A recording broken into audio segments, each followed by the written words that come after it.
की कोशिश की। और यहाँ हम लोग कोशिश करेंगे कि मल्टी डिसिप्लिनरी अप्रोच से इसको समझने की कोशिश करें। और इसका जो समझने हम लोग जा रहे हैं कि डायस्पोरा को स्ट्रेटेजिक एंगल से समझेंगे, और इकोनॉमिक एंगल से एंड सोशोलॉजिकल एंगल से, तीन, और एज ए होल पूरा, मतलब जितने भी सब्जेक्ट्स हैं इंटरडिसिप्लिनरी मल्टीडिसिप्लिनरी पर्सपेक्टिव से और लेंसेज से हम इसको समझने की कोशिश करेंगे। And now the question arise, what is the need to understand those overseas, इसको इस ओवरसीज इंडियंस भी कहते हैं, और एनआरआई भी कहते हैं, इसको पीआईओ भी कहते हैं, इसको ओसीआई भी कहते हैं, इतने नाम है, ठीक है। और ये बड़ी, now it has become very interesting. आप देखते हैं कि आज के डेट में now our current prime minister goes anywhere and he connects with the Pravasi Bharatiya, और ही एड्रेस दिस पीपल, और कोशिश ये होती है कि हम कनेक्ट करें, यानी और they are connected to India, तो हम उनसे क्या हम बेनिफिट दे सकते हैं और हमको वो क्या बेनिफिट दे सकते हैं, तो इस पर्सपेक्टिव में देखेंगे। क्योंकि 3.5 करोड़ की आबादी, संख्या बहुत ज्यादा हो गया इसे अगर देखेंगे, और ये भी हमें पता है कि it is the largest Indian diaspora, is right now is the largest diaspora, and of course we are competing with China. अब चाइना के बारे में, थोड़ा चाइनीज डायस्पोरा के बारे में बताएं। डायस्पोरा ये कोई ऐसा नहीं कि इंडिया ही का है, चाइना ही का है, हर कंट्री में डायस्पोरा है। जैसे ईरानियन डायस्पोरा, अरब डायस्पोरा, हर कंट्री से लोग दूसरे कंट्री में गए हैं। लेकिन सिग्निफिकेंस ये है कि आपने यहाँ से देखा कि बहुत ही इसकी आबादी जो है, संख्या है, बहुत ही यूज है। और चाइनीज अगर देखेंगे, अगर उनको true sense of the term देखें, तो वो हमसे भी ज्यादा, यानी उनका है 45 to 50 million Chinese diaspora is across the world. Yani those who have left China and they are working in other, basically Southeast Asia में maximum है, even in China, even United States of America, everywhere. So now the question arises, हमने देखा क्योंकि China जो है, Chinese government और China ने अपने चाइनीज डायस्पोरा को कनेक्ट किया, और उसे बहुत सारा उसकी चाइनीज इकोनॉमी बूम करने लगी। यानी Chinese diaspora has contributed immensely for the growth and the development of Chinese economy. they sent a lot of remittances, but today if you see the scenario today, I think India has replaced China in terms of the receipt of the remittances। कुछ हम आपको bold जो statistics है उसके बारे में अवगत करा रहे हैं। अगर आज के day, according to the World Bank, if you see the latest volume of remittances to which India has got or India is getting, so it has gone up to 135 billion plus dollars. So it's a wonderful kind of thing, and we the people celebrate that we are getting a lot of remittances. India has been consolidating its position as how to get these remittances. So leaving China and the Mexico and many countries of the world far behind, so far as the case of the receipt of the remittances are concerned. So it's a very huge remittances to which India is getting every year, and the volume is increasing every year. So is the case of the number.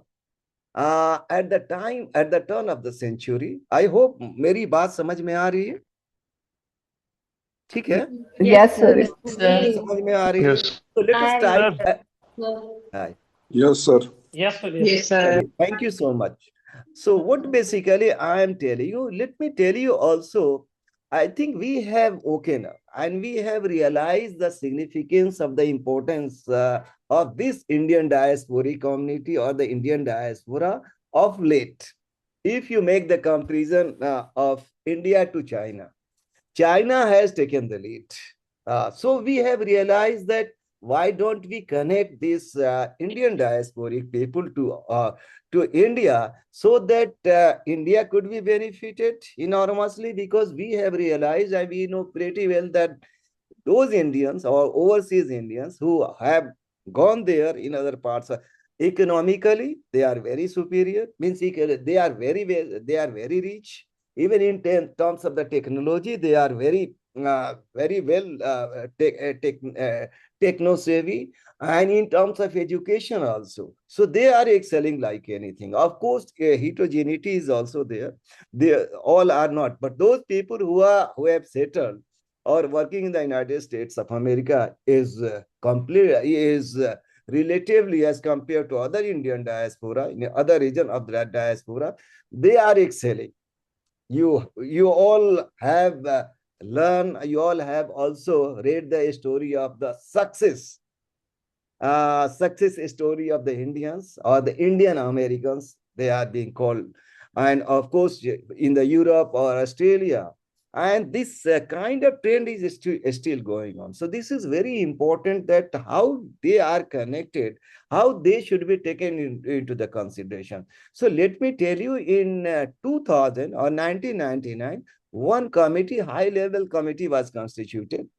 At that time, Atal Bihari Vajpayee was the prime minister of this country. He constituted, prime minister constituted one committee that was called High Level Committee on Indian Diaspora, under the leadership of Dr. L.M. Singhvi at that time. Okay. And that high level committee visited uh, many countries of the world at that time, and they have enumerated, they have estimated the size of the Indian diaspora in respective region and the country. So 125 countries were identified at that time. So over there, significant number of Indians were found. And that is a very voluminous report. That report is available in the public domain. If you Google it, you will find it. And that document is very interesting. On the basis of that, I think diaspora policy was formulated.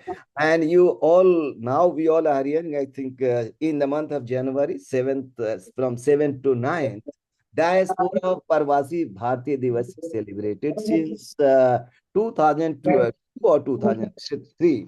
So this kind of process is going on.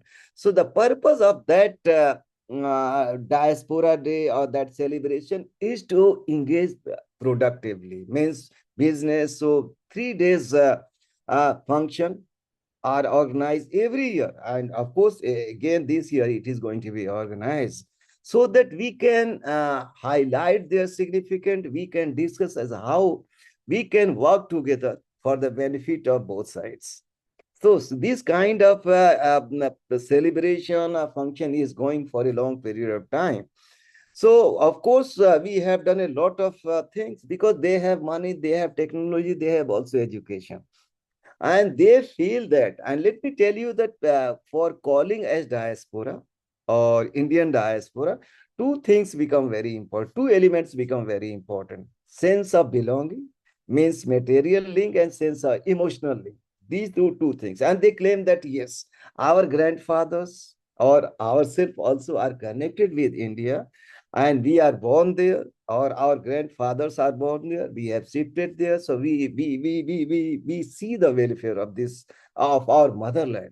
So it's a very solid ground to connect in both the ways, and how we can go together. So as I said, that whenever current or even in the past, even in the UPA government also, so since 80s, basically, we have realized the importance of this diaspora as a very important strategic and economic assets. And since then, India is working in this direction. So lot has to be done. So we all are academic, basically. When, let me tell you, for the last 25 or 30 years, I have been working in this area. Whenever I went anywhere like this kind of gathering, people hardly knew about this diaspora. But now, thankfully, I think everybody is now aware of this fact that yes, Indian diaspora, and it is being studied by all the subjects.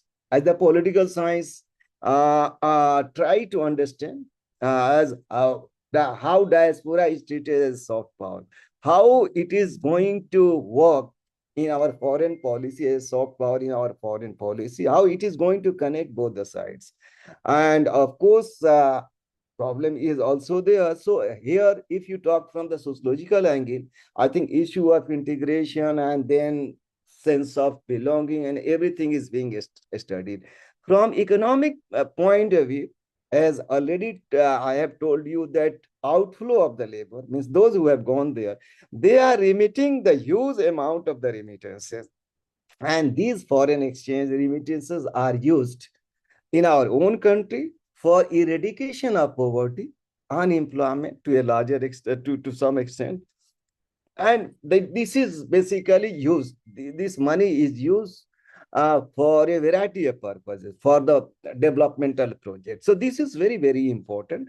So as a whole, this diaspora is being studied and it has become the issue, grave and concern almost in every subject. So what basically my urge to all of you to see this diaspora from your own angle, whatever the subject you are having, you can look at this issue from your own angle, political science, economics, geographer, or whatever the subject you are holding or your expertise is. So how this diaspora is emerging is a very important issue that has to be studied, that has to be understood, so that we will be able to suggest or recommend something for the policy making body, so that it could be taken in the policy matter, and we all are going to be benefited as a whole society, India, and of course on the other hand. And we all know that if India is going to be benefited, if India is going to emerge as a big power or important country, definitely if they face any problem, as they face the problem, issue of racial discrimination and variety of problems they face, as we all know that when you leave your own country, me or you or anybody, I think it becomes very vulnerable. We become very vulnerable. So in order to address these kind of challenges, I think this is very important to understand that how we are going to choose, take this issue in a very perspective way, in a very contemporary way. Taking this kind of issue is very, very important. So how diaspora is going to be very, very important assets, economic or the strategic asset, that has to be studied, that has to be taken into account. So let me now tell you or take some of the slides so that we could proceed further. So I will be very quick. So I have given the background that how diaspora is important from the economic angle, in the sense that how we are going to earn more remittances, how we are going to receive more remittances is again very important. And if they face, these diasporic communities facing any kind of problem like welfare and the human protection of the human rights, that has to be taken into account for that matter. So you give me a minute so that I will be able to open this slide, and then we will discuss one by one because time is not much. So I will pick up only important points. हमारी बात आ रही है समझ में? आप लोग समझा कुछ? Yes, sir. Yes, Okay. sir. Yes, So sir. Yes, sir. Yes, sir. give me a Yes, minute. sir. Give me a minute. थोड़ा सा Yes, बायलिंग sir. पूरा अच्छा लगता। बाइलिंगुअल ही बात करेंगे, आप जस्ट एक मिनट रुक जाए, हम हाँ जी। इसको देखें। ये आप बताएं कि दिख रहा है कि नहीं, ये बताएं पहले। दिख रहा है सर। दिख रहा है sir. Very good, Sir, very good. everything is visible. It's visible. रेस दिख रहा है सर। चलिए, Indian diaspora is soft power as you rightly in the global politics और इकोनॉमिक्स, इसको देख रहे हैं और उसकी बात करेंगे। आप देखिए, जितने भी ग्लोबल देशीज हम लोग बोलते हैं, global Indians, I think we will also try to see. Okay, move कर रहा है कि नहीं? जी सर, मूव कर रहा है। हाँ, Yes, so sir. already I have discussed a lot of things, so I will not discuss all this, but just I will try to, all the definitions have been given. The term diaspora is used to describe the Jewish community in exile in ancient times. But today, if you see, I think in this generic sense of the term, diaspora is used any group of population who is not residing in one, residing in other parts of the world. So in as a whole, that has been given. Okay, So here already I have talked to you about PIOs. All the definitional issues have been given over here. Uh, so I have discussed. So let me try to focus here a little bit here. Historically, 5 patterns of Indian diaspora are identified.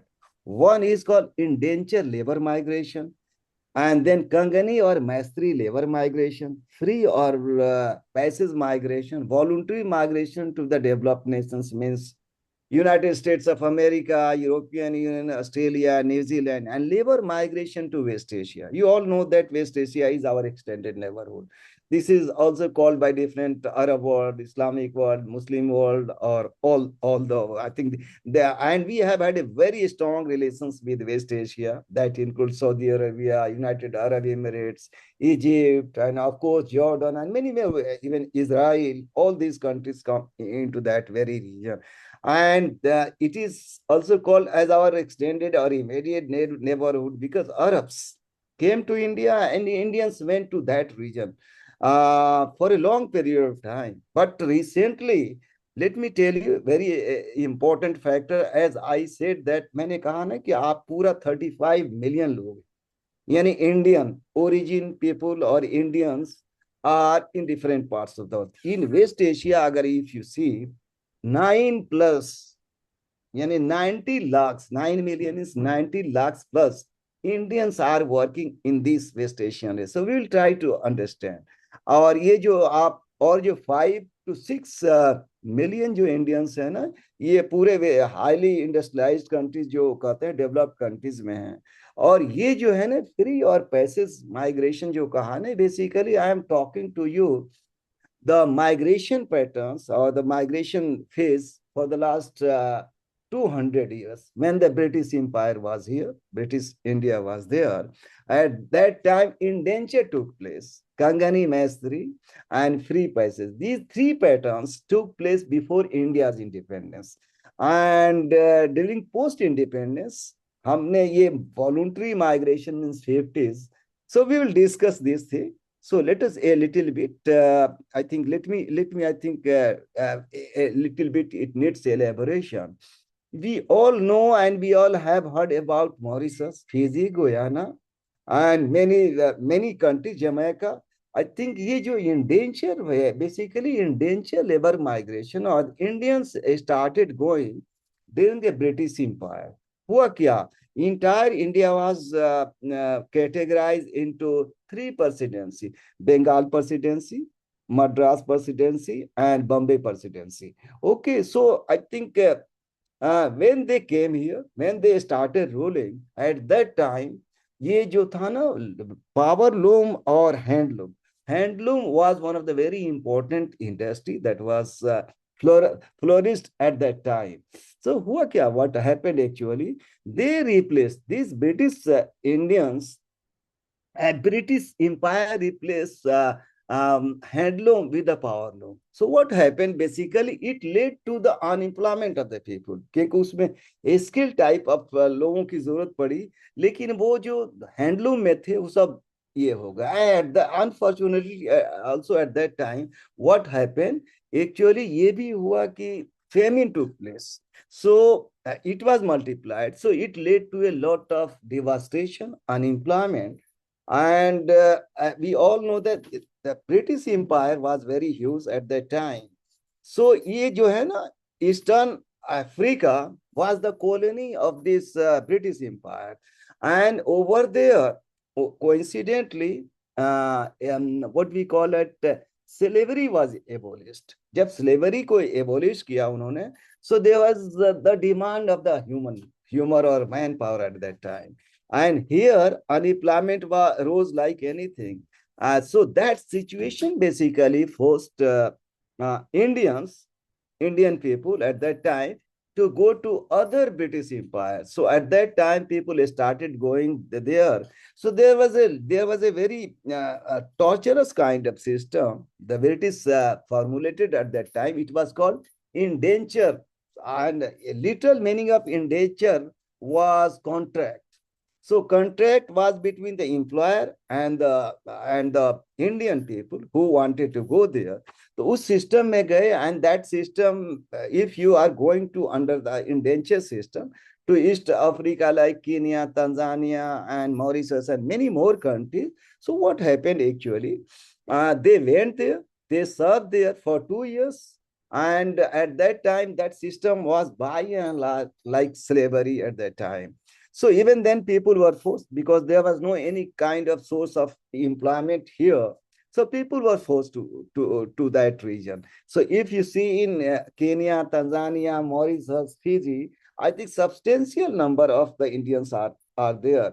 And of course, those who went there, they worked very hard. And now, if you see the success of the Indians, even in Mauritius, Fiji, Guyana, they had reached the highest economies. President, Prime Minister, all these countries are there.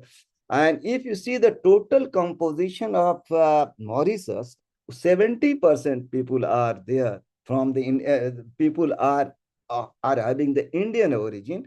And basically, आप देखेंगे eastern Uttar प्रदेश और Bihar, people went under that system and they are still preserving their own culture, so they speak Bhojpuri क्योंकि ये बनारस और ये Bhojpur area से maximum गए. आपने देखा होगा, it is also reported in the paper that how they celebrate all the Indian festivals and everything. So they are preserving their Indianness or Indian culture over there. So this is very interesting. So indentured labor migration is one of the area through which you as a scholar can study deeply. कंगनी and मैस्त्री labour migration, अगर इसको देखेंगे और इसकी analysis करेंगे तो आप पाएंगे कि एक इससे थोड़ा सा अलग था. और ये ट्रेड कम्युनिटी जो थी इंडिया फ्रॉम गुजरात और what we call it from Punjab, even Maharashtra, people, those trading community, those who had the trading endeavor, they went to East Africa, Kenya, Tanzania, South Africa for that matter, and they established their business, they established their trade over there. So there was also clash with the local people. तो एक तो ये हो गया, दूसरा, and of course here they also went to Malaysia, Indonesia, and many parts of the world. And इसमें जो लोग गए वो एक्चुअली जो मद्रास प्रेसिडेंसी था उससे गए. दोनों में डिफरेंस लिटिल बिट ये था कि इसमें थोड़ी आजादी थी. वैसे कंगनी और मैस्त्री, अगर कंगनी जो वर्ड है ना, ये actually it is the anglicised form of English language. जो इंग्लिश है ना, Konkani, basically Tamil word is Konkani which means supervisor. Oh, sorry. I talk to you about free and passive. Basically, it is relating to trade and the business.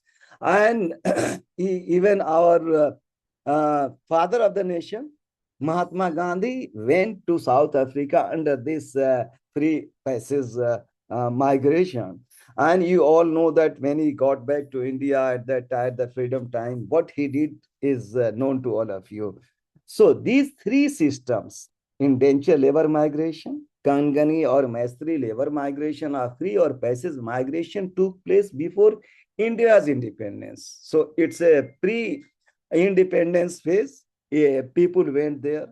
आप ये जितना भी देखेंगे, ये जहाज, ये खास तौर से Malaysia, Indonesia, Guyana, and all these countries, Mauritius, people went under this. But when India got independence, India established a lot of academic institutions like IIT, IIMs, and what happened basically, at the very lower price, subsidized rate, Indians were educated. And we all know that Second World War devastated the Europe and many countries. So there was a shortage of manpower in the European society and over there. They wanted some sort of a skills person, high like doctors, engineers, and our academic institutions, IIT and IIMs, produce a lot of highly skilled manpower. So they started going to that region in the 50s, basically, 50s, 60s, 70s, it took place. So whatever we are saying, it is the chain. of 50s that has been taking place, and it goes and it comes down due to some of the strict kind of immigration policy by the respective country. We all are watching that what Trump administration or Trump is saying that we are not going to. I think very recent yesterday I read the news that what he said that he gave the statement that we are not going to entertain a single person from the third world countries. So all the South Asian countries or the global South countries are called as the third world countries, and people are going. So what basically I am interested to talk to you that these are the system, and of course the last but not the least one is labor migration to West Asia. आपको पता है कि ये it's a very fragile zone. All the time conflicts are going for a long period of time, and of course when when and you all know that this region is also very rich in terms of natural resources like oil and gas.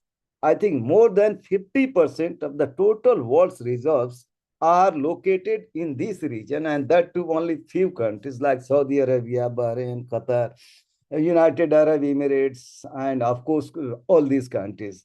So they are very rich in terms of the oil and gas. So 50%. And if you take in terms of the production, Saudi Arabia is the highest one. They have also formed OPEC and many organizations in order to control the price. So due to the Iran, so what we say that Arab-Israel war that started taking place in 1948. So it took place in 48, 56, then 67 and 73. So as when 73 or 71, this war took place. So these, with the help of this organization, they hike the price of oil like anything. Okay. So from that angle, it is called as oil boom. And from the other rest of the world, it is called as the oil shock. Because everybody, see the case of our own country or China, we are depending, and today we are taking nowadays we are taking oil from Russia. Even then more than 50 to 60% is coming from West Asia, from the Gulf. So this is taking place. So we have had a very strong relations with all these countries. West Asia, almost 16 17 countries are there in West Asia. So we have had a very brotherly and friendly relation, especially with United Arab Emirates. We all know that. And it is also very nearby in the sense that it would take, if you wish to go to Dubai or Abu Dhabi or Muscat and many other cities today, I think it would take hardly 2.5 or 3 hours at most. You will reach there by the plane today. If you wish to go to Kerala or even Guwahati, it would take a lot of time. So what basically is there, and this area is emerging, and here 90 lakhs India, almost a crore people are working. And when I said that only 35 billion US dollars India has received very recently, and that the volume is increasing every year, ये बढ़ता जा रहा. तो हमारा policy ऐसे होनी चाहिए. We as an academics, what kind of input we are going to explore or give to the policy making body, so that Indian economy and society would be benefited on account of this outflow of the labor. So this is very important. So let us try to go a little bit. In the 70s, already I have discussed with you that all these things have been. In the 70s, the approach had a paradigm shift due to the global economic disruption of the 70s, when India witnessed foreign exchange and balance of payment crisis and losing its restriction on money inflow from all these things. So what basically it came as the rescuer. Means those Indians who went there, I think it also took place in, I think we had a very limited foreign exchange in the 90s. So what happened actually, these remittances, the amount of remittances came as a rescuer. So since 70s, we had woken up and we have started as how to engage this diasporic or the Indian diasporic people so that we could do something. So Rajiv Gandhi, in the 80s considered diaspora as a strategic assets. Even Prime Minister Atal Bihari Vajpayee institutionalized, as already I have said, India's outreach its diaspora and established the Indian diaspora, the Bharatiya Divas, as already I have discussed. And our current Prime Minister also focused on Indian diaspora abroad and promoted diaspora as a very important pillar of India's rise, along with other three pillars: democracy, demography, and demand. So this is very important. I think today, if we are going to give a lot of attention on the diasporic people, almost 35 million. So what basically I would like to bring to your notice, at the turn of the century, the size was only 25 million. So there's an increment of 10 million plus people have increased. Addition today, as we say that it has gone up to 35 million. So it's a point of worry how we are going to tap, how we are going to harness the advantage of this issue is again very, very important. Indian diaspora globally. So just have a look. I think it is written here 110, now 125 countries. I think it number is and not 32, but now it has gone to 35 billion. I think it's 2020. So the number has gone up to 35. And what are the countries? 10 countries. All these regions have been given. Just have a look here. You will get it. Region-wise, Canada, United States of America, UK, European Union, Middle East means West Asia, ASEAN, and Mauritius, South Africa. So it's the representation. Just have a look. Region-wise, not country-wise, all these numbers have been given. So let us now go a little bit further. So we all know that India has had a trade and cultural relations with the West Asian countries since time. Already I have discussed, so I don't want to repeat all this. Otherwise, I wish to take up your question. Then I think it would be much, much better. So I will talk to you till, yeah, 20 minutes I will take much, so that time could be spared for your question and the answer. So let me try to make you a little bit more aware of this fact that I think this all has been discussed about the Indian diaspora as how it is being used. Diaspora has become an effective tool strengthening bilateral relations between the two regions. The largest, I think, yeah, how it is considered as a soft power. We all know that, take the example of, if you see the total size of the number in country wise, two very important countries are also there in West Asia. One is called United Arab Emirates, UAE, and other one is Saudi Arabia. Saudi Arabia is very big in terms of territory. If you see the total volume of the Indians who are working in this region, the largest number is in the United Arab Emirates, not in Saudi Arabia. So this is very important, and we have had a very strong relations. So many temples are there. We all know that. We have seen our Prime Minister went there and he inaugurated that one. So how our relation could be rather stronger and stronger. If we are going to make our relation stronger with this region, India is going to be benefited, and that region is also going to be benefited, not only India. So how we are going to make them dependent on our own experts or our own human resource, that is again very important. Here I would like to discuss with you that today we are saying that India is a demographic dividend country. India has a demographic advantage today. Why do we say that? And how we are going to harness this demographic dividend? Let me try to explain it in a very candid manner. We all know that majority of the population, why India is called as demographic, the reasons are very obvious that India is the youngest country. The average age of population in our own country is 28 or 29 years. So this is very important. And the great majority of the population falls into the category of the age group of 15 to 35 or at most 40. Means India is a country of youth. India is a young country. So how we are going to reap the benefits of our youthfulness is a very important. And this could be only possible with the help of our research and of course to give the education to this young population, young minds, giving education, training and skills along with the healthcare. If we are not going to do this, what will happen after 25 or 30 years down the line? I think the age of demographic dividend doesn't stay for all times to come in the history or in the life of any country.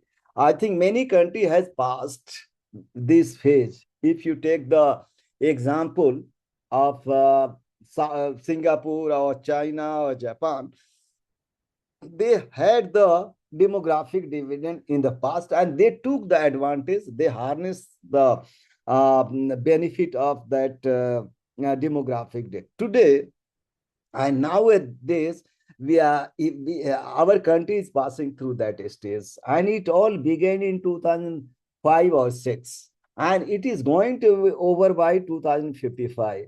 So why it is important that we need to take the advantage, otherwise same pocket of population will fall into the category of the old age after 25 or 23 30 years down the line.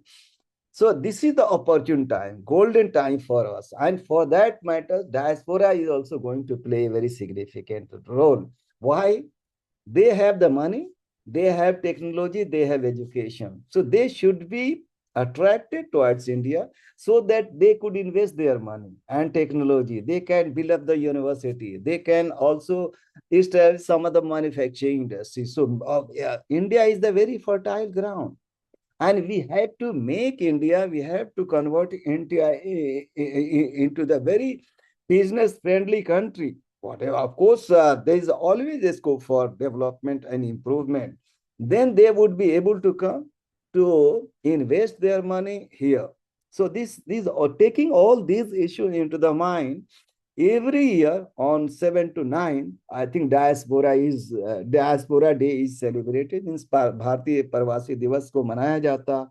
उसको सिर्फ it's not a celebration, but I think business session, all these sessions are organized so that we could understand, we could discuss some of the business from the business angle, and they could be lured, they could be attracted towards our own. Here is India, which is providing all the opportunities and incentive.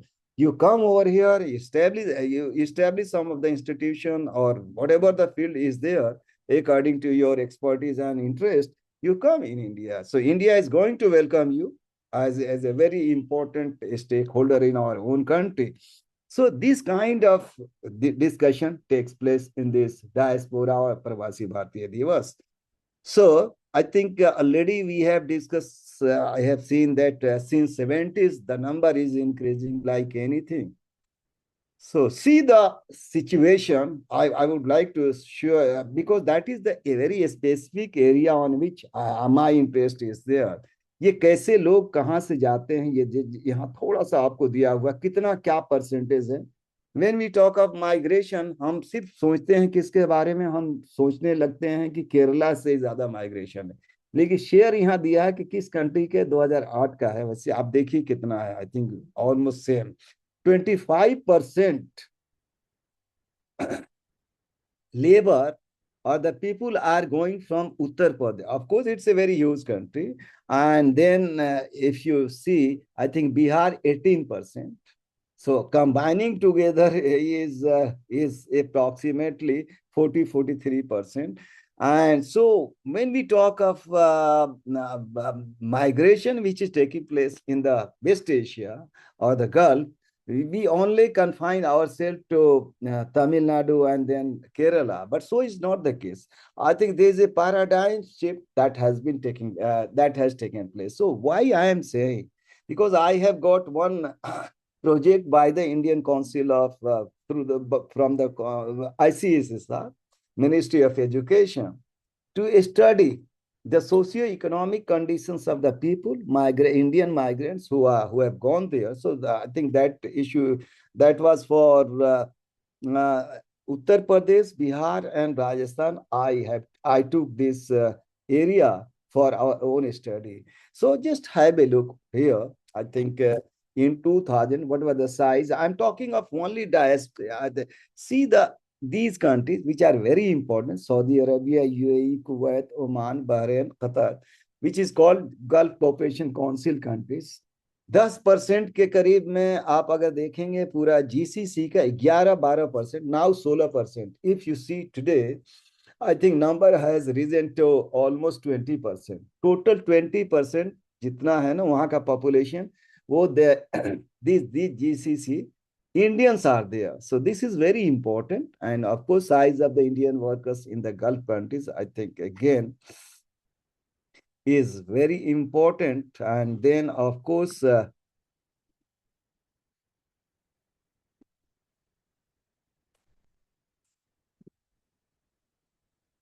so let me now discuss. India is the world largest remittance recipient country, and currently, if you see, already I have told you that it's a little bit 20%.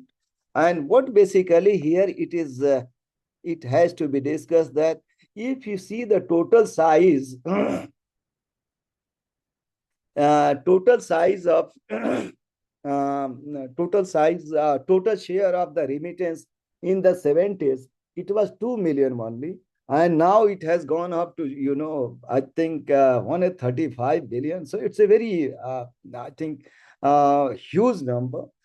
See how India has taken a big leap. So India is the top country, then China. In case of China, a little bit here. Indian diaspora as a soft power, as you said that it is important. So just have a look here. India is now considered to a vehicle disseminating soft power prerogative on the world. They have not only become an important non-state actor, the diplomatic channel, but also are able to shape and influence its outcome. The basis of India's soft power is clearly visible.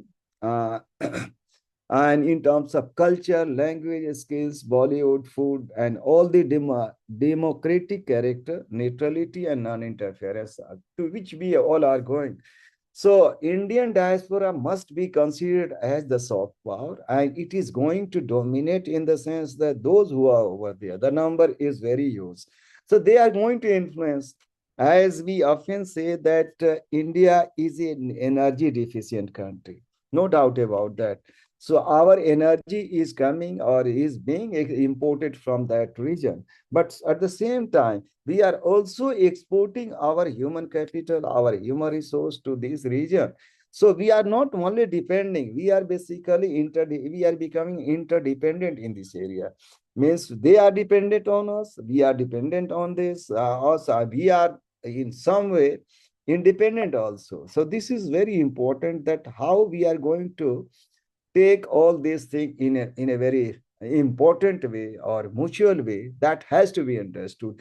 In bilateral relation, in international relation, the whole world is now, अगर आज के date में देखें तो पूरी दुनिया कोई भी डिपेंडेंट नहीं है किसी पे, या कोई इंडिपेंडेंट भी नहीं है वैसे. I think this is very important statement. And this is very much valid, and this becomes very important in case of you all know that.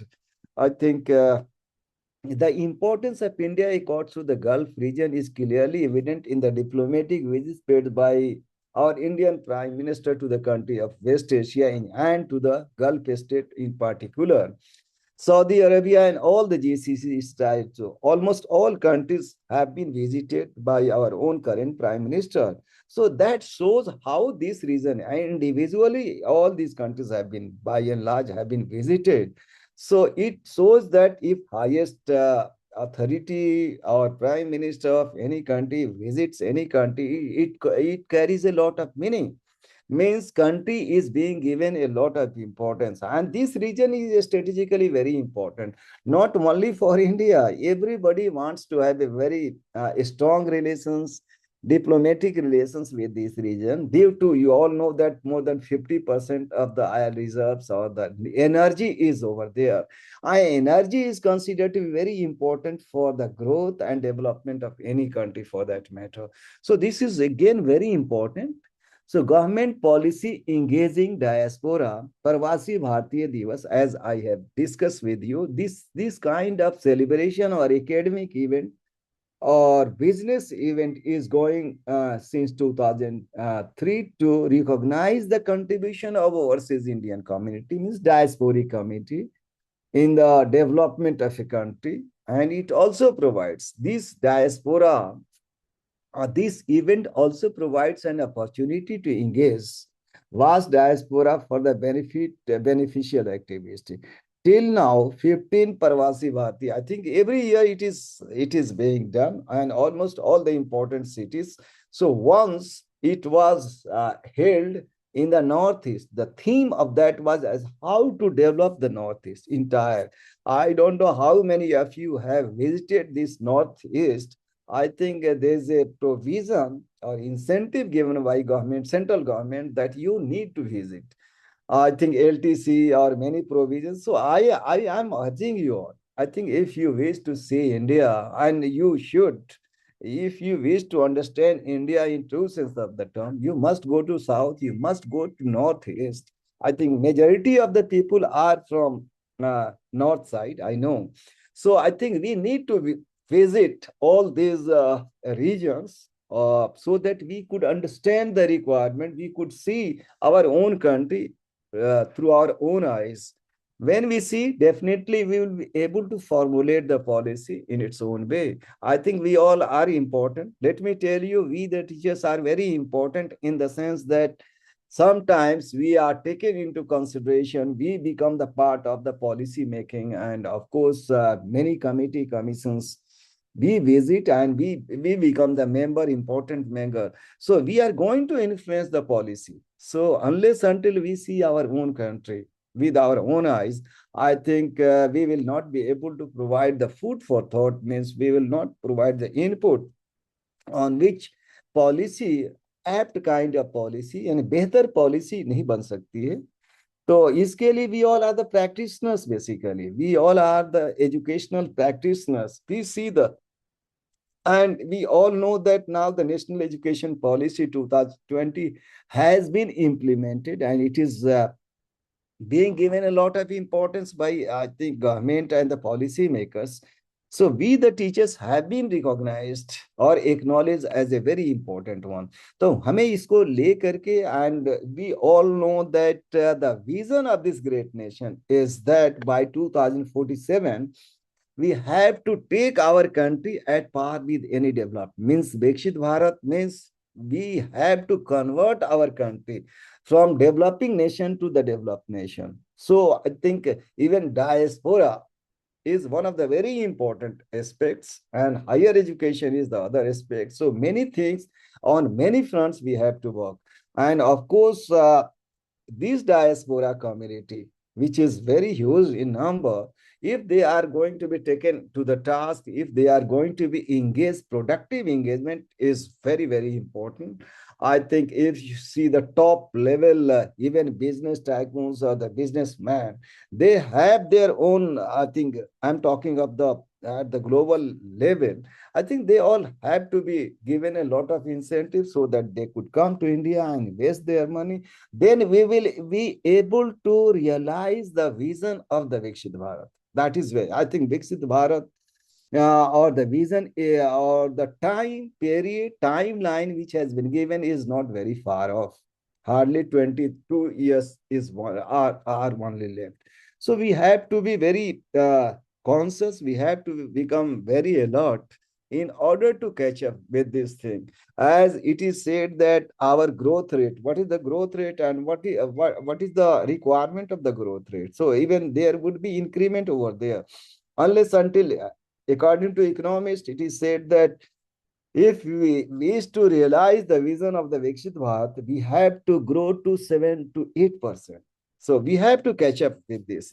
For catching up, again, I think here, development of the young minds, development of the youths in our own country becomes very important. Means it needs to convert these young minds or the youth into the human capital, human resource, and the number and the size of the remittances could be also increased. So in at many, as I said, that at many fronts we have to work.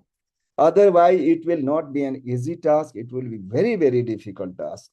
So Indian Community Welfare Fund, so lot of opportunity is there. Even then, I think many more things have to be done. So what was that? It was set up in 2009 with the objective of helping Indian diaspora at the time of the emergency. So there is a complaint on their side also that we are interested, means we the diasporic communities are interested, but the India on the other hand is not taking our issues into the right perspective. So this kind of concern is being expressed by them. So they have also a very big charter of demands. If India is going to fulfill all these demands, then we will be able to come and we will invest and we will become the part of the developmental project of India. So three major areas that has to be understood at that time: assisting Indian diaspora in distress situations, support for community welfare program activities, improvement in consular service. Why it is said that? They also claim that when we go for visa, when we go for any kind of help from the diplomatic embassy or all that, we don't get it.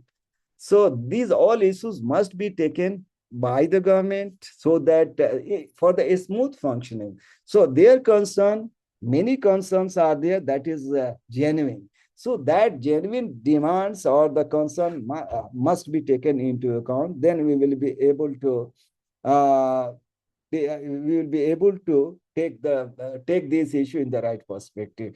In 2008, India Center for Migration was set up for migration, not for profit society. It's of a think tank, and you all know that it was the part of the Ministry of External ICM, but I think it has been now shifted to other organization, which is called I think ICWA over there.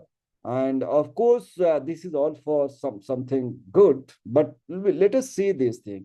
So lot of permutation and combination is going on. बहुत सारी चीजें चल हो चुकी हैं, लेकिन और भी बहुत सारी चीजों को करना है। तो जो भी उनका जायज, जो भी उनका जेन्युइन डिमांड है डायस्पोरिक कम्युनिटीज का, ओवरसीज का, that has to be taken into account. Otherwise, they are also very smart. They are smart, they are educated, they are not going to waste their money. So we need to provide the fertile ground. हम जो भी उनकी, unless until we are going to provide the congenial atmosphere, they will not go, they are not coming to invest their money. So they will consider otherwise. So many incentives have been given. I think in a scholarship program for diasporic children that has been given. So that is considered to be by these people are not good enough. So global Indian network of knowledge, I think again, so many provisions, many incentives, many welfare schemes, many things have been done. And of course, we are moving towards closer or a mutual kind of understanding, and we will be able to do a lot of exercise in the, but many more things are there. So what my suggestion over here is also very important to all of you, that what we can do, this area needs a lot of research, this area needs a lot of investigation, because this is the relatively a new area which is emerging, and that is the very potential area. So how the issues could be captured in the right perspective, from the economic perspective, from sociological perspective, from the other subject, so that we will be able to understand this problem in the right way, and we can harness or we can come together and discuss, can work together jointly for the benefit of our own country. So let me talk to you how India's image is projected. We all know that Diaspora projecting India's image in the right perspective. No doubt about that. If you see wherever you go, either you go to United States of America, some of the cities, if you go to European Union, I think the image is very good. So the if you take even in the Gulf, they are considered to be very sincere, very hardworking, and they are being preferred as compared to other people from South Asia. So their image is very good, and they are there not only in Gulf but in every part of the world. So there's a visible change in their attitude towards education. So I think sometimes we say that these this diaspora is not benefiting, rather we are losing our brain to other parts of the world. But today, in today's scenario, we are not. In the 50s, we felt concerned that we are losing the highly educated person. But today we are saying that the whole world is now connected, globalized. So this kind of situation is not there. What is important today is that if you wish to help your own country, motherland, and wherever, whoever, I think this becomes very important. So today we are talking of brain grain or brain circulation. So in this scenario, if you see the migration also, I think you let me now आपसे एक बात करें कि sustainable गोल के बारे में आपने सुना होगा 17 goals are there that is going to continue till 2030 और उसमें जितनी भी हैं not only at the global not only at the country level global level how to remove the poverty, how to remove the unemployment, how to create equality amongst the gender. So gender inequality is, and how to ensure, how to uh, promote education or higher education, quality education. So these are the concerns which have been expressed at the in the sustainable development goals. Climate change, we all are. Pollution, you all are watching. So this is all have these all issues have become global issues. So I think here even then diaspora as a whole, specifically Indian diaspora, is going to play a very significant role. I think this is again very important. I think that has to be taken into account. So let us try to see some of the very important things in this connection. जैसे बात तो हम लोगों ने issues की किया, benefit की किया, लेकिन कैसे? तो एक एक स्ट्रेटेजिक एंगल से बात कीजिए कि डायस्पोरा एक्सपेक्टेशन फ्रॉम इंडिया, यानी डायस्पोरा का हमसे इंडिया से क्या एक्सपेक्टेशन है। इसको जब तक हम ठीक से नहीं समझेंगे तब तक हम उनकी उनके उम्मीदों पे और उनके एक्सपेक्टेशन पे नहीं आ पाएंगे। हम क्या कर सकते हैं और क्या उनके एक्सपेक्टेशन है। तो ये देखिए कह रहा है कि डायस्पोरास India diaspora could use India's good office to solve its problem. Political empowerment is also problem. Fighting racial discrimination, help in safety and security. ये सारी चीजें उनकी उम्मीद है कि अगर इंडिया को करना चाहिए उनके लिए। Access to use human market, Indian market. India as investment destination. Already I have talked to you. Facilities such as OCI, ये आपका PIO कार्ड बना था, अब उसको OCI कार्ड कहा था। Seats at the university in India, उनको एकदम जेन्युइन रेट पे, सब्सिडाइज रेट पे उनके बच्चों को दाखिला उसमें मिले जो यूनिवर्सिटी बने, और जो यूनिवर्सिटी बने। Emotional support, rooting, sense of belonging, access to inexpensive labour, these and solution to problems of immigration. So इस तरह की उम्मीद है कि ये सारी चीज पे इंडिया से they are expecting all these facilities, all these concern from India. So I think nothing wrong in it. I think if we wish to engage them, यानी इनको हमको अपने डेवलपमेंटल प्रोजेक्ट में लेना है, तो ये हमें करना चाहिए. ऑफ कोर्स आपको पता है कि दे आर आल्सो आस्किंग कि हमारा सिटीजनशिप, डुअल सिटीजनशिप के, they are talking of dual citizenship, कि हमारा तो अमेरिका का तो रहेगा, हमारा और भी जगह जहां वेयर एवर वी आर, आप भी हमें दीजिए, वोटिंग राइट चाहिए उनको, वैसे बहुत lot of things. So in what we call it, that has been accepted to a larger extent. In principle, that has been, but it has to be worked. Lot of technical glitch also comes into the picture. And then India's expectation, India का क्या expectation उनसे है वैसे देखिए. I think these diaspora can play a bigger role. They can become the bigger voice in the world. All these UN bodies, and they are no doubt. But I think here is the here is we are working. Why our prime minister, top level dignitaries who go there, they meet, taking this kind of expectation. They are basically the cultural ambassador of India. Wherever they are basically the messenger or the cultural ambassador of India. They are representing India in different ways, and possible support for, I think you must, I am just reminding you that civil nuclear deal was basically signed with the United States of America, giving a lot of emphasis or influence by this Indian American war there. Access to talent, high technology, defense equipment, investment, access for commercial basis, a spread of soft power, Bollywood, tandoori chicken, all that. I think already we have discussed. Friendly alliance is also very much possible with the help of the diasporic community and a spread of our culture, language, cuisine, sending remittances.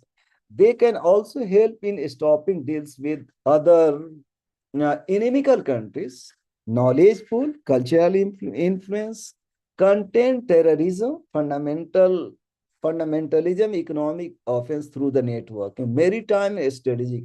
So these are the broader areas. These are the broader perspective. These are the broader concern on which the diaspora can play a very significant, as they are playing, but they can have rather more and more robust kind of uh, help and support to India as they are doing it. So India expects much more than. So both the sides, so I have given all this, and whenever Diaspora Day is celebrated, all these diasporic community come in, to attend that meeting. And all these issues have been discussed, and it has been discussed for since 2003. So challenges are being added. So it is not static, it is also it is dynamic. So this is all I wanted to share with you. I have spared 15, 20 minutes, I think, if time permits. I know that I have been in the academic staff college or MMTTC or HRDC for a long time, almost two and a half decades I have spent there. So I know the importance of all this. Unless until I am going to hear you, I mean, things will not move in the positive direction, in the sense that you all are the teacher, you also have the habit to speak.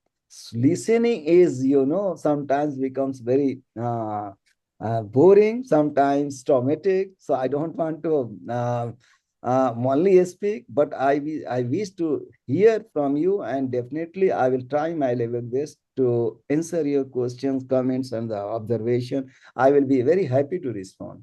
So with these words, once again, I'm very, very thankful to my all of the colleagues who have listening so patiently for a long period of time, almost more than hours. You all are listening. So now it's my turn to listen to you, because it's always a two-way process. Thank you once again. Thank you so much. Thank you so much, sir. Sir, in the last slide, you written there that Mauritius के साथ हमारे जो relations हैं बहुत अच्छे बने हैं. Sir, I am staying in Rohtak, and from here, within approximate distance of 20 kilometers, there is a village, Bahu Akbarpur, and Mauritius president is Dharam Gokul ji. Is from the village of Beats, Bahu Akbarpur, which is 20 kilometers away from my house. So that I came to know about the diaspora first time, and now sir it is very nice. जब मैंने कल रात को पता लगा मुझे आपका topic, तो मुझे पता नहीं था डायस्पोरा होता क्या है, तो मैंने गूगल पे सर्च किया। तो इतनी नॉलेज नहीं, पर बहुत अच्छा लगा सर सुनकर आपका लेक्चर। इसको ऐसा है कि ये सारे सब्जेक्ट्स के, अब इसके आप देखिए ना, पॉलिसी जी लेवल पे, थ्योरेटिकल लेवल पे, एकेडमिक लेवल पे, एक्टिविस्ट लेवल पे, सब पे इसकी जरूरत है, हो रहा। क्योंकि जब तक हमें किसी चीज से डायरेक्ट बेनिफिट, तो डायरेक्ट भी बेनिफिट है। इफ इनके पास पैसे भी हैं, अब ईमेल इनमें भी डाइवर्सिटी है ना। जी और जी यहाँ जो बिल्कुल है, अगर मान लिया कि इसमें बहुत गरीब भी हैं, बहुत अमीर भी हैं, लेकिन वो तो बिल्कुल। जो गए यहाँ से, वो तो गरीब ही थे बेचारे। किसी माइग्रेशन होता, किसी कंट्री में कोई जाता है, जब उस कंट्री में कुछ ना कुछ प्रॉब्लम होगी। अब उस वक्त इशू ऑफ अनएम्प्लॉयमेंट था, बेरोजगारी हुई, सारी चीजें हुई, फिर क्या हुआ, लोग वो people were force to go. तो इस उनकी पूरी ब्रिटिश कॉलोनी थी, India was the colony, and even Mauritius and all this countries, East Africa was the colony of the British Empire. तो क्या हुआ वहां से anyhow slavery was abolish. तो एबोलिश कौन काम करेगा, यहाँ इनके पास जी खाने पीने के नहीं थे। बंगाल प्रेसिडेंसी स्पेशली, सारे प्रेसिडेंसी से लोग गए, पीपुल वेंट देयर, और they were serve at the very lower age, and it was by and large वही सिस्टम था, स्लेवरी टाइप का था। But they went there, they worked very hard, see the situation, success of all these people। उनके बच्चे, और उनके बच्चे कितना, they are shining like anything. Even they now are holding the key position, जी political, economic, they are at the top now in जी Mauritius, बिल्कुल। Fiji, Guyana, and many countries, in innumerable countries, even in South Africa। और सारी country, आप if you go to Malaysia, वहां भी हैं, if you go to Indonesia, they are there everywhere. Indians are everywhere like potato. जी sir. And Yes, sir. What is basically important, important जो है, जो सबसे जिसकी बात हम तो करनी है, क्योंकि they claim that yes our grandfather, great grandfathers happen to from India, and they realize and they are maintaining their cultures, they wish to, and they are connecting with India. So now it's a good opportunity for India and for them to come together. And they have the money, they have technology, they have everything. And now in this globalized age, globalization has brought us very close to each other. कोई जरूरी नहीं, see, you all are sitting at your own place. I am sitting in Delhi, in एक room में बैठे हुए, but we are connected, ji we are learning। तो आज के बिजनेस देखिए, स्टूडेंट्स आर सिटिंग और Indians are sitting, and they are working in the MNCs, कहीं के दुनिया की, कहीं की एमएनसी यूएस की है। तो ये टेक्नोलॉजी को कैसे हम इस्तेमाल करें, कैसे मैक्सिमाइजेशन ऑफ बेनिफिट कैसे करें, ये तो बहुत ही, I think we are living in artificial intelligence era today.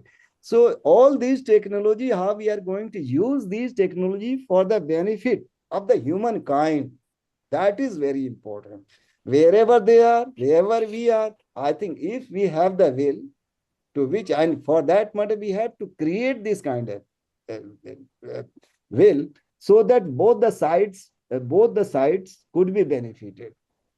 तो जी आप लोग क्वेश्चन पूछिए, तब तो हम बताएं कुछ, आप लोग हाँ कुछ sir. Yes sir observation. Good morning sir. हाँ, वेरी गुड मॉर्निंग, बताएं। सर मैं doctor Vinod, assistant professor Bundelkhand university Jhansi, department of library information science.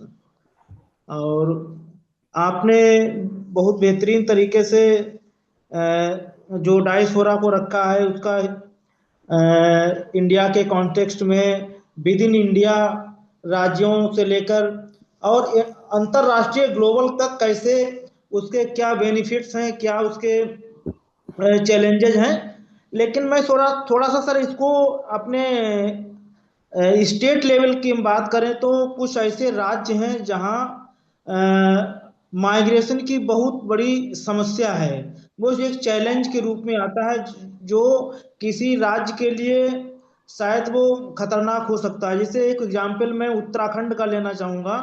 क्योंकि उत्तराखंड के मैंने घूमा है, थोड़ा गांव गांव तक गया हूं, तो स्कूल बंद हो रहे वहां जनसंख्या के अभाव में। 200-200 मकान थे वहां, केवल 10-10 मकान रह गए हैं, बाकी सब मकानों में ताला पड़ गया है। तो इस कंडीशन में बेनिफिट्स की बजाय वहां नुकसान ज्यादा हो रहा है। स्कूल बंद हो रहे हैं, हॉस्पिटल बंद हो रहे हैं। अब सरकार उस पर क्या ध्यान दे क्या नहीं ध्यान दे, तो इस कंडीशंस में अ, इसको हम कैसे देखेंगे? क्या इसको बेनिफिट्स देखेंगे स्टेट के लिए, या ये चैलेंज है, चुनौतियां है, क्या इसको हानि देखें क्या? आदमी, मुझे समझ में नहीं आ रहा सर इस बात को, क्योंकि पूरे पूरे गांव खाली हो रहे हैं सर। अब मैं बोलूं? बहुत अच्छा आपने ये देखिए, ऐसा है कि जो ये माइग्रेशन का पलायन का समस्या जो है ना, देखिए ऐसा है कि सारी समस्याएं हैं, समस्याओं को कैसे हम अब अपॉर्चुनिटी में बदल दें, यही हमारा रोल है। कोई भी समस्या का समाधान वो हो गया अगर उसको अपॉर्चुनिटी में। आपको एग्जांपल दे रहे हैं, इससे फिर शुरू आपको ये देखिए कैसे अपॉर्चुनिटी में हुआ, ये कैसे हो सकता है। आप पैंडेमिक आया, ठीक है ना, और ये ऐसा है कि जो हम लोग आज कनेक्टेड हैं, ये इसकी बढ़ावा देने का इंकरेजमेंट ऐसा नहीं कि 2020 या 21 से शुरू किया गया, ऐसा नहीं है। ये 2008-9 से शुरू हुआ कि इसको हमको लेट अस गो ऑनलाइन, लेकिन हम लोग सुने नहीं। जब ये विपत्ति आई, एडवर्सिटी आई, तो क्या हुआ, हमें बच्चों को पढ़ाना था या उसके बगैर चल नहीं सकता था। तो हम लोगों ने बड़े ताबड़तोड़ क्या किया, सीख लिया ये इसको सीख लिया हम लोगों ने ऑनलाइन। और वो ऑनलाइन आज हम लोगों के साथ एक बहुत अच्छा है। देखिए कि इसका बेनिफिट भी है। देखिए कोई ऐसी दुनिया में चीज नहीं है जिसका बेनिफिट और लॉस ना हो, एडवांटेज डिसएडवांटेज ना हो। अब कैसे हम डिसएडवांटेज को मिनिमाइज कर दें, कैसे एडवांटेजेस को हम मैक्सिमाइज कर दें, यही मुझे लगता है this is the rationality of the human being. यही इंटरवेंशन हमारा है, समझ रहे हैं ना? क्योंकि मिनिमाइज कर दे उसको, जो डिमेरिट है, हम मेरिट को हम एडवांटेज कर दें, यही कर सकते हैं। और इसी को कहते हैं इफेक्टिव मैनेजमेंट और गुड गवर्नेंस। मुझे लगता है गुड गवर्नेंस का डेफिनेशन अगर किसी को अगर जानना हो, तो मुझे लगता है इससे बढ़िया definition according to my understanding हो ही नहीं सकता है। क्योंकि उसको कैसे कोई सिस्टम को, पॉलिसी को हम इम्प्लीमेंट करें कि उससे मैक्सिमम बेनिफिट हो जाए, मिनिमम उससे नुकसान हो, ठीक है। तो ये जो बताया ने, देखिए ऐसा है कि पलायन जो है ना, माइग्रेशन, तो ये अच्छी बात हो ही नहीं सकती है। अब रही बात कि आपके कंटेक्स्ट में बता रहे हैं, इसलिए कि देखिए क्यों, आखिर आप देखिए, ये आप दिल्ली है, दिल्ली की हालत क्या हो गई है, और दिल्ली के जो भी सिटी है हमारी, इतनी पॉल्यूटेड हो चुकी है। इसमें भाई ऐसा डॉक्टर्स आर सेइंग कि आप रहने के लायक, Delhi is not liveable today. तो ये कहने का मतलब ये है कि पॉल्यूशन, पॉल्यूशन क्यों हो रहा, पॉल्यूशन इसी की वजह से हो रहा। दिल्ली में ये पॉल्यूशन इतना ज्यादा हो गया। रही बात की, देखिए ऐसा है कि people are coming from Bihar, people are coming from eastern Uttar Pradesh, they all are coming to Delhi. और ऑन अकाउंट ऑफ दैट, ये जितने भी पॉल्यूशन है, पॉल्यूशन का रीजंस आपको भी पता, हमको भी पता है, सबको पता होना चाहिए। तो इश्यूज आर वेरी इनॉर्मस, इसको देखना पड़ेगा। आप जो कह रहे हैं ना, बिल्कुल ही, ये तो हमारा समझिए कि जो उत्तराखंड की गवर्नमेंट जो है, ये एक सीरियस कंसर्न है। देखिए इसमें सिर्फ उनकी ही नहीं, इसमें हम जैसे जैसे आपने बताया ना, हम लोगों की भी उसमें भागीदारी की जरूरत है। क्योंकि इस इश्यूज को हाईलाइट करें, उस पर रिसर्च करके बताएं, पॉलिसी मेकिंग को उस तरह के पॉलिसी। आप बताइए, अगर हमें जहाँ के हम हैं, अगर वहीं मुझे एक थोड़ा कम ही मिलेगा, जॉब मिल जाए, तो हम क्यों आएंगे? और बिहार के लोग यहाँ आ रहे हैं, उड़ीसा के लोग यहाँ आ रहे हैं, वेस्ट बंगाल के लोग आ रहे हैं, ईस्टर्न उत्तर प्रदेश के लोग दिल्ली में आ रहे हैं, इसलिए कि वहाँ उस तरह का सोर्स ऑफ लाइवलीहुड नहीं है। आप बिहार इलेक्शन में देखा हुआ ना, पलायन एक बहुत बड़ा हाईलाइट किया गया। तो ये है ना, सारे वहाँ के लोग अब हरियाणा में आ रहे हैं, पंजाब में आ रहे हैं, और दूसरे गुजरात में जा रहे हैं। तो ये तो इश्यू है ना। आप मतलब पलायन क्यों होगा वैसे, अगर मान लिया कि अगर वहां इंडस्ट्री अगर बिहार में मिल जाए, उस ईस्टर्न उत्तर प्रदेश में मिल जाए, सारी चीजें मिल जाए, कि मिलना चाहिए, तो मुझे तो लगता है कि ये बेहतर होगा। वैसे कोई नहीं आए, बिल्कुल। आप भी नहीं आएंगे, हम भी नहीं आएंगे, कोई नहीं आएगा। ये तो स्लम, देखिए स्लम क्रिएट हो रहा है और लोग आ रहे हैं, कोई जा नहीं रहा।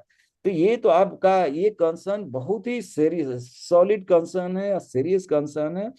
भाई ऐसा क्यों, आप बताइए। वहां तो मुझे, मैं भी तो गया था देहरादून, मुझे बहुत अच्छा लगा। वैसे ऐसे हम आपको बता रहे हैं, तो मुझे लगता है कि अगर मुझे मौका मिलता तो मैं वहीं रह जाता जहां से आप बता रहे हैं। आप क्यों वहां रहेंगे? तभी तो नहीं रहेंगे कि सारी, और भाई देखिए इतना पॉल्यूशन तो नहीं है वहां। लेकिन सिर्फ पॉल्यूशन से ही नहीं होगा। अब हम सोचते हैं, या हमारे जैसे बहुत सारे लोग सोचते हैं, डॉक्टर जो है गुलेरिया, कहा कि मतलब आपको अगर जीना है तो आप you live daily as soon as possible. अब लिसन, अब तो हम क्या सोचे, या हमारे जैसे लोग क्या सोचे, भाई हम मरे या जिए, क्या करें? What could I do? हमारे पास, I don't have any alternative. वहां जाएंगे जहां से हमारी पैदाइश हुई है, जहां हम जन्म लिए हुए हैं, वहां तो कुछ खाने का नहीं मुझे मिलेगा। कौन कहाँ से खाएंगे? वैसे 5 दिन के बाद मेरी हालत खराब हो जाएगी। तो कहाँ जाएंगे? तो ये कहने का मतलब, ये तो देखिए, it is the problem of the management, it is the problem of the state. और स्टेट मस्ट टेक केयर। और when we talk of the state, state में देखिए एक कुछ नहीं आता, पॉपुलेशन भी आती है, वहाँ टेरिटरी भी आती है, और सोवरेंटी भी आता है, ये सारी चीजें आती हैं ना। तो we all are the party to and democracy. Democracy is for the people, by the people, of the people, यही कहा ना। तो हम सब मिल करके उस समस्या को, और ये बिल्कुल ही देखिए, ऐसा नहीं हम कि इसकी सिर्फ आप सेलिब्रेट कर रहे हैं। जो लोग चले गए, आप सुनिए, उसको क्यों गए? किसी वजह ही से गए ना। बहुत ही एडवर्स सिचुएशन वेस्ट में, उसके बाद भी अगर मान लिया कि 50s में भी लोग गए, जो ब्रेन ड्रेन हम कहते हैं, इसलिए चले गए कि उनको नौकरी नहीं मिल रही थी, या बेहतर नौकरी नहीं मिली तो चले गए, यही हुआ ना। तो जब हम, अगर आज भी स्टूडेंट्स जा रहे हैं पढ़ने के लिए, जर्मनी जा रहे हैं, न्यूजीलैंड जा रहे हैं, कनाडा जा रहे हैं, और हम कहते हैं, और जो कि we have the high largest system, education system in the world, second largest education system, and we are losing money. एक तरफ से तो रिमिटेंसेस आ रहे हैं, बड़ी very good, but we are losing the remittances. क्योंकि students are going, Indian students are going to Germany, students are going to European society countries और यूरोपियन इंस्टीट्यूशन। तो कैसे हम उसको रोकें? कैसे हम उनको कंटेन करें कि no, you should not go, you should study here? तो हमको इसके अल्टरनेटिव देना पड़ेगा ना। जिस तरह के उनके एक्सपेक्टेशन हैं, भाई उनको तो देना पड़ेगा ना। हम अपनी यूनिवर्सिटी के एजुकेशन को हाई स्टेटस बढ़ाएंगे, उसकी क्वालिटी को बढ़ाएंगे, पहले बढ़ाएंगे तब तो कहेंगे कि हम, आप रुक जाओ, ये तुमको जाने की क्या जरूरत है। We are bringing, and our Indian education institutions are much better or at par with any countries of the world। ये करना पड़ेगा ना। तो रही बात कि ये देखिए, हम लोग एज ए रिसर्चर क्या करते हैं, क्या फंक्शन, ये कि हाईलाइट करते हैं रिसर्च को, अपना शोध में ये सारी चीजों को ला करके, और उसी बेसिस से पॉलिसी बन